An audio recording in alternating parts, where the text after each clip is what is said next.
ইরানের সাথে যুক্তরাষ্ট্র ও ইসরায়েলের চলমান যুদ্ধাবস্থায় টালমাটাল হয়ে পড়েছে বিশ্বের জ্বালানি বাজার। এই পরিস্থিতিতে বাজার স্থিতিশীল রাখতে প্রয়োজনীয় সব ধরনের ব্যবস্থা নেওয়ার অঙ্গীকার করেছে বিশ্বের স্বল্পোন্নত ৭ জাতির সংগঠন G7।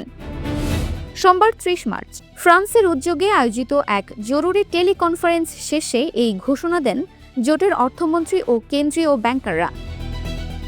উপসাগরীয় তেল উৎপাদনকারী দেশগুলোর ওপর ইরানের প্রতিশোধমূলক হামলার আশঙ্কা এবং কৌশলগতভাবে গুরুত্বপূর্ণ হরমুজ প্রণালী দিয়ে জাহাজ চলাচলে অবরোধের প্রভাবে বিশ্ববাজারে তেলের দাম হু হু করে বাড়ছে।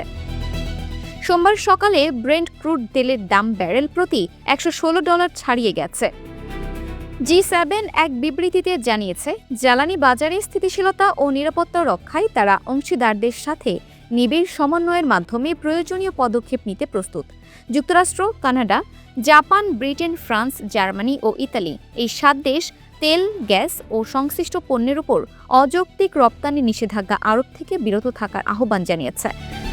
তেলের ক্রমবর্ধমান মূল্য নিয়ন্ত্রণে আন্তর্জাতিক জ্বালানি সংস্থা IEA এর সদস্য দেশগুলো চলতি মাসে তাদের কৌশলগত মজুদ থেকে রেকর্ড 40 কোটি ব্যারেল তেল ছাড়ার সিদ্ধান্ত নিয়েছে।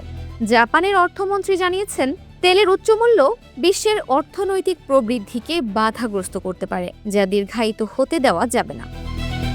এদিকে মধ্যপ্রাচ্যের উত্তেজনা আরও বাড়িয়ে তুলেছেন মার্কিন প্রেসিডেন্ট ডোনাল্ড ট্রাম্প। তিনি ইরানের প্রধান তেল রপ্তানি কেন্দ্র খারুক দ্বীপ দখলের ইচ্ছা প্রকাশ করায় সংঘাত আরও ভয়াবহ রূপ নেওয়ার আশঙ্কা দেখা দিয়েছে। যদিও পাকিস্তান এই পরিস্থিতি সামাল দিতে মধ্যস্থতার চেষ্টা করছে, তবে মার্কিন পররাষ্ট্রমন্ত্রী মার্কো রুবিও সাফ জানিয়েছেন, যে কোনো উপায়েই হোক হরমুজ প্রণালী উন্মুক্ত রাখা হবে। যুদ্ধের এই দামামা বিশ্বজুড়ে চরম মূল্যস্ফীতির শঙ্কা তৈরি করেছে। Dinajpur TV, multimedia desk.